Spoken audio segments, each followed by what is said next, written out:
আজ 19শে ডিসেম্বর শুক্রবার। দেখে নিন আজকের বাছাই করা 15টি গুরুত্বপূর্ণ খবর। শুরুতেই হেডলাইন্স। হুমায়ুনকে কান ধরে উঠবোস করতে হবে, বিরাট চ্যালেঞ্জ ছুড়লেন তৃণমূল নেতা। 1/3 ভোটারই বাদ, এসআইআর খসড়া তালিকায় বড় প্রশ্ন দিলীপ ঘোষের বুথ নিয়ে। মুর্শিদাবাদে তৃণমূল জেলা পরিষদকে চোর আখ্যা দিয়ে পদ ছাড়লেন হুমায়ুন কবিরের ঘনিষ্ঠ নেত্রী। এবার কি নতুন দলে যোগ? জল্পনা শুরু। চপ মুড়ি কেটলি নিয়ে চাকরির দাবিতে এসএসসির প্রার্থীদের মিছিল। বুধবার চা আর ঘুগনি বিক্রির কথা বলেছিলেন মমতা। মিনি পাকিস্তান ইস্যুতে পুরসভার অধিবেশনে ফিরাদ হাকিম ও সজল ঘোষের সংঘাত। বাংলা পলিটিক্সের সমস্ত খবর প্রতিদিন সকালে দেখতে সাবস্ক্রাইব করুন আমাদের বি পলিটিক্স চ্যানেলটি। এবার আসছি বিস্তারিত সংবাদে। মুর্শিদাবাদের রাজনৈতিক ময়দানে চ্যালেঞ্জের পাল্টা চ্যালেঞ্জের খেলা চলছে। তৃণমূল কংগ্রেসের মুর্শিদাবাদ বহরমপুর সাংগঠনিক জেলা সভাপতি অপূর্ব সরকার রীতিমতো চ্যালেঞ্জের সুরে ঘোষণা করেছেন, আমরা যদি জায়গা দখল করে থাকি প্রমাণ দেখাক, প্রমাণ করতে পারলে কান ধরে উঠবোস করব, না হলে ওকে করতে হবে, সব মিথ্যে কথা। এই চ্যালেঞ্জের লক্ষ্য হুমায়ুন কবির, যিনি দাবি করেছেন যে অপূর্ব সরকার তার সভার জায়গা দখল করে রেখেছে। এই ঘটনা কেবল রাজনৈতিক উত্তেজনা বাড়িয়েছে তা নয়, বরং মুর্শিদাবাদের রাজনৈতিক ভবিষ্যতের দিক নির্দেশনা নিয়েও জল্পনা তৈরি করেছে। তৃণমূল সাসপেন্ড করলেও নিজের অবস্থান থেকে এক চুলো নড়েননি হুমায়ুন কবির, বরং তা নিয়ে বারবার চ্যালেঞ্জ ছুড়েছেন তৃণমূলের শীর্ষ নেতৃত্বকে। এদিকে হুমায়ুন কবির বলেছেন, মমতা ভোট কেনার জন্য মন্দির বানাবেন, হিন্দুদের দুর্গাপুজো করার জন্য সরকারি টাকায় কোষাগার থেকে দিন দিন লোনের পরিমাণ বাড়বে, 7 লক্ষ কোটি টাকা ছাড়িয়ে গেছে, সেই সব টাকা দিয়ে খেলা হবে, মেলা হবে, পুজো হবে। হুমায়ুন কবিরের প্রস্তাবিত বাবরি মসজিদ নিয়ে মুর্শিদাবাদে প্রবল উন্মাদনা তৈরি হয়েছে। চ্যালেঞ্জ পাল্টা চ্যালেঞ্জের পালা চলছে। হুমায়ুন কবিরের নতুন দল কি চমক দেয়, এখন সেটাই দেখার। 2026 সালের বিধানসভা নির্বাচনে এই ঘটনা কিভাবে প্রভাব ফেলবে তার সময়ই বলবে।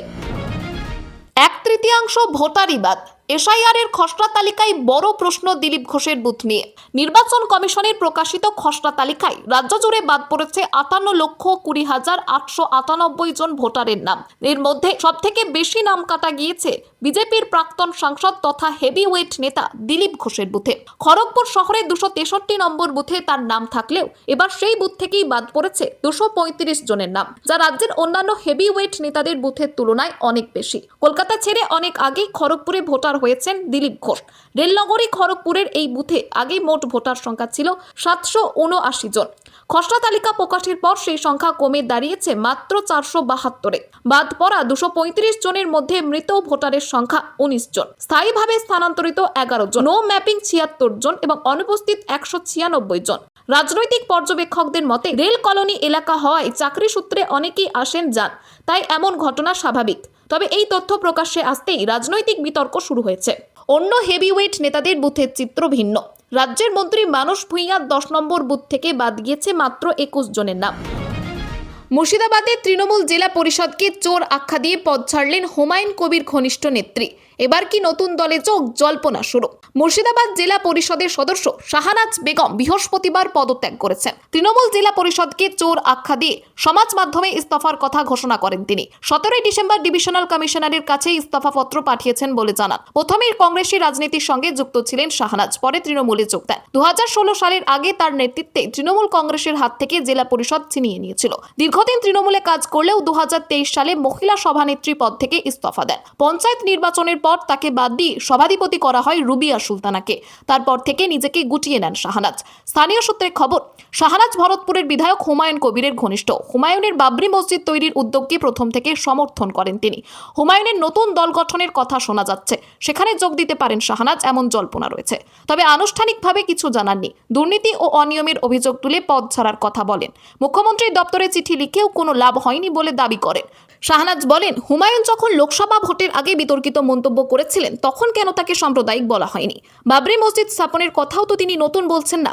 এই মসজিদ সঙ্গে সংখ্যালঘুদের আবেগ জড়িয়ে আছে।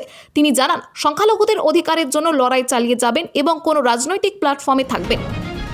চপমুড়ি কেটলি নিয়ে চাকরির দাবিতে এসএসসি প্রার্থীদের মিছিল। বুধবার চা আর ঘুগনি বিক্রির কথা বলেছিলেন মমতা। বৃহস্পতিবার কলকাতায় দুটি মিছিল হয়েছে। প্রথমটি সল্টলেকে বিকাশ ভবনের সামনে দৃষ্টিহীন ও প্রতিবন্ধী চাকরি প্রার্থীদের।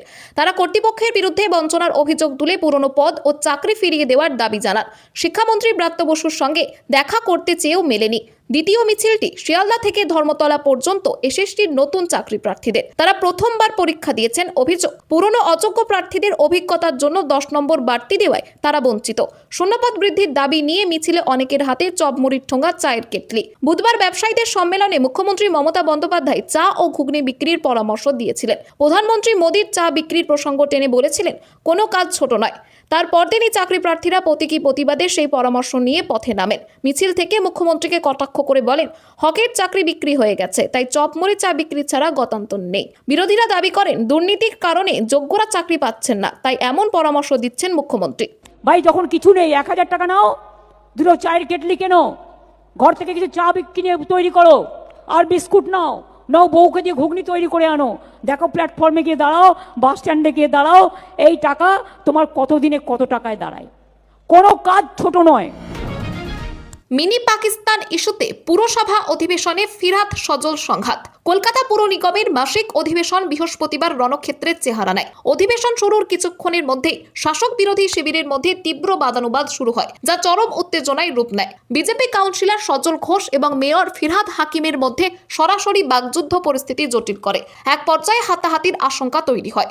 মেয়র ফিরহাদ হাকিম বক্তব্যে বিজেপিকে নিশানা করে বলেন, স্বাধীনতা সংগ্রামে বিজেপির উল্লেখযোগ্য ভূমিকা নেই। এই প্রতিবাদে সজল ঘোষ কাটমানি এবং মিনি পাকিস্তান মন্তব্য তুলে মেয়রকে আক্রমণ করেন। পাল্টা ফিরহাদ বিজেপি শাসিত রাজ্যের দুর্নীতি, বিশেষ করে মধ্যপ্রদেশের ব্যাপক কেলেঙ্কারি তুলে কটাক্ষ করেন। অভিযোগ তুলেন, বিজেপি বিভাজনের রাজনীতি করছে এবং ভারতের সংস্কৃতি ঐতিহ্য ধ্বংস করছে। এরপর তৃণমূল ও বিজেপি কাউন্সিলরদের মধ্যে চিৎকার চেঁচামেচি শুরু হয়। চেয়ার ছেড়ে উঠে দাঁড়ান কয়েকজন। তৃণমূল কাউন্সিলররা মেয়রকে ঘিরে শান্ত করার চেষ্টা করলে পরিস্থিতি নিয়ন্ত্রণে আসে। তবে দীর্ঘক্ষণ অধিবেশন অচল হয়ে পড়ে। বিজেপির অভিযোগ, শাসক দল বিরোধী কণ্ঠ দমাতে চাইছে। তৃণমূলের দাবি, বিজেপি ইচ্ছাকৃত উস্কানি দিয়ে পরিবেশ নষ্ট করেছে। রাজনৈতিক মহলে তীব্র প্রতিক্রিয়া শুরু হয়েছে। এ তো সবে ব্রেকফাস্ট, এরপর তো শুনানি চলবে 1 মাস ধরে। এসআইআর ইস্যুতে মুখ্যমন্ত্রীকে নিশানা শুভেন্দুর। বীরভূমের লাভপুরে পরিবর্তন যাত্রায় যোগ দিয়ে বিরোধী দলনেতা শুভেন্দু অধিকারী তৃণমূলকে তীব্র ভাষায় আক্রমণ করেন। তার বক্তব্য, দুর্নীতি, ভুয়ো ভোটার তালিকা এবং বাংলাদেশি অনুপ্রবেশকারীদের নাম বাদ দেওয়া নিয়ে সরব হন তিনি। শুভেন্দু বলেন, মাল তুলেছে আর নেপালে পাচার করেছে। নেপালে মেডিকেল কলেজ করেছে। যেখানেই রাখো, গর্ত খুঁড়ে বার করব মাল আমরা। নরেন্দ্র মোদীজির নাম, না খাউঙ্গা না খানে দুঙ্গা। আপনাদেরকে ধন্যবাদ জানাই। অনেক বক্তা ছিলেন, সুবক্তা, রাজ্যের নেতা, জেলার নেতা, বিধায়ক, সমস্ত নেতাকে আমার অন্তর থেকে কৃতজ্ঞতা জানাই। এরপরে বিরোধী দলনেতার গর্জন, আপনারাই পরিবর্তন আনবেন, আপনারা প্রস্তুত, আমি আপনাদেরকে প্রণাম জানাই। তিনি জনতার উদ্দেশ্যে প্রশ্ন করেন, লিস্ট দেখে নিয়েছেন, নাম আছে। এরপর ভুয়ো নাম এবং বাংলাদেশি অনুপ্রবেশকারীদের নাম বাদ পড়া নিয়ে তিনি বলেন, দর্শক আসন থেকে উত্তর আসে, হ্যাঁ। শুভেন্দু যোগ করেন, আপাতত 58 লক্ষ। এ তো সবে সকালবেলার ব্রেকফাস্ট হচ্ছে। এরপরে তো শুনানি চলবে 1 মাস ধরে। যিনি বাবার নাম বদলেছেন, শ্বশুরকে বাবা বানিয়েছেন, শাশুড়িকে মা বানিয়েছেন, যিনি বাংলাদেশের বাবাকে মুর্শিদাবাদের বাবা বানিয়েছেন, তিনি থাকবেন না, অপেক্ষা করুন।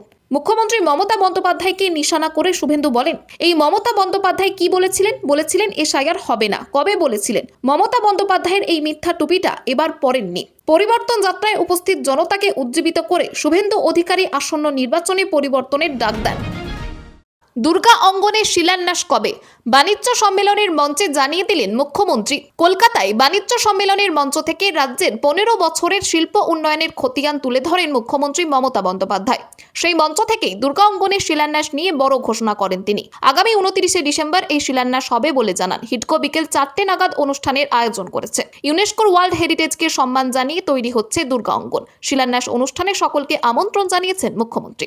21 জুলাইয়ের মঞ্চ থেকে দুর্গা অঙ্গন নির্মাণের কথা বলেছিলেন তৃণমূল সুপ্রিমো।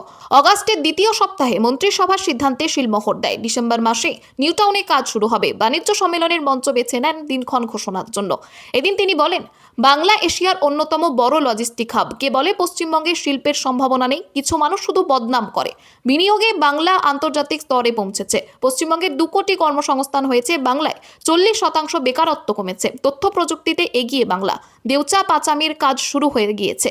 ব্যবসায়ীদের এজেন্সি দিয়ে ভয় দেখানো হচ্ছে। লক্ষ্মীর ভান্ডার থেকে কন্যাশ্রী, শিক্ষাশ্রী সব কিছুতে কেন্দ্র হস্তক্ষেপ করে। ব্যবসায়ীদের স্বাধীনভাবে কাজ করতে দিতে হবে। নাম না করে কেন্দ্রকে নিশানা করেন তিনি। আমাকে তো কেউ জানায়নি, নিজের এলাকাতেই ব্রাত্য বিধায়ক। তৃণমূলের ঐতিহাসিক সভা ঘিরে বিস্ফোরক মনোরঞ্জন ব্যাপারী। হুগলির বলাগড় বিধানসভা কেন্দ্রে তৃণমূল কংগ্রেসের ঐতিহাসিক জনসভায় অনুপস্থিত ছিলেন খোদ বিধায়ক মনোরঞ্জন ব্যাপারী। বৃহস্পতিবার একতারপুরে জেলার একাধিক শীর্ষ নেতৃত্বের উপস্থিতিতে বিশাল সমাবেশ হলেও বিধায়ককে না জানিয়ে আয়োজন করায় প্রকাশ্যে এলো দলের অন্দরের তীব্র সমন্বয়হীনতা।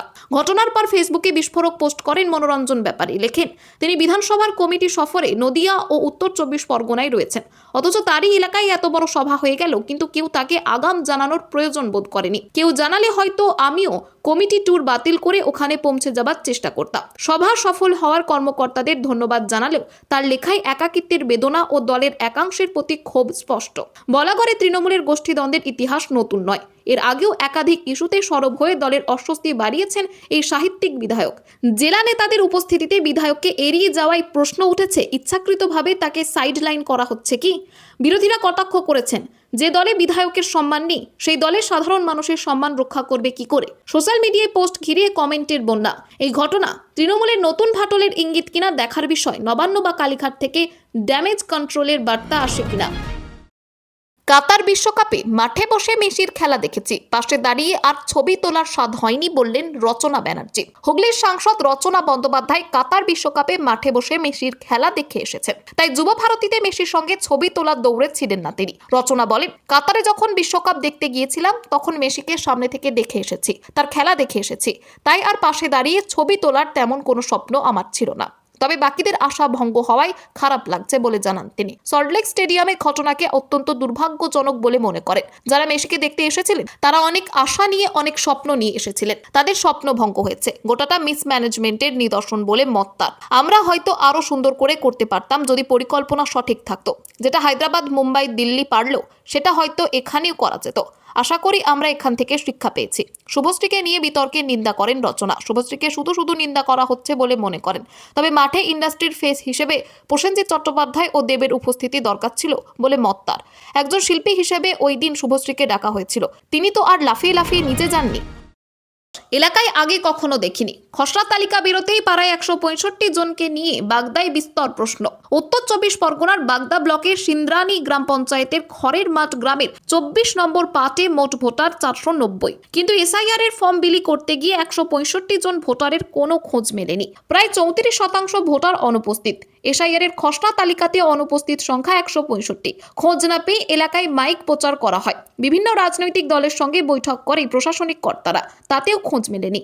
অন্যদিকে গ্রামের বাসিন্দা আকাশ মল্লিকের ছবিতে ভোটার লিস্টে 3টি আলাদা এপিক নম্বর রয়েছে। বাগদার বিডিও অখিল মণ্ডল জানিয়েছেন, সিন্দ্রানী গ্রাম পঞ্চায়েতের 24 নম্বর পার্টের 165 জন ভোটারের খোঁজ মেলেনি। আমরা এলাকায় প্রচার করেছি এবং বিএলও খোঁজ নিয়েছেন, কিন্তু কোনো খোঁজ মেলেনি। হতে পারে অনেকে পরিযায়ী শ্রমিক। এত বেশি অনুপস্থিতির কারণ এখনই বলা সম্ভব নয় বলে মত বিডিওর। ঘটনা নিয়ে রাজনৈতিক তরজা শুরু হয়েছে। বিজেপির পঞ্চায়েত সদস্য কল্পনা মণ্ডল দাবি করেছেন, এই বিপুল সংখ্যক অনুপস্থিত ভোটারদের আমরা এলাকায় আগে কখনো দেখিনি। আকাশ মল্লিকের 3টি এপিক নম্বর নিয়ে প্রশ্ন তুলে ভুতুরে ভোটারের অভিযোগ তুলেছেন শাসক দলের বিরুদ্ধে। পাল্টা বাগদা পশ্চিম ব্লকের তৃণমূলের সভাপতি নিউটন বালা বলেন, ওখানে যদি ভুতুরে ভোটার থেকে থাকে, ওখানে পঞ্চায়েত সদস্য বিজেপির, তাহলে ভুতুরে ভোটার বানালো কারা? খবর আজকের মতো এখানেই শেষ। আবার আসছি আগামীকাল সকালে। পরবর্তী খবরের জন্য সাবস্ক্রাইব করুন বি পলিটিক্স।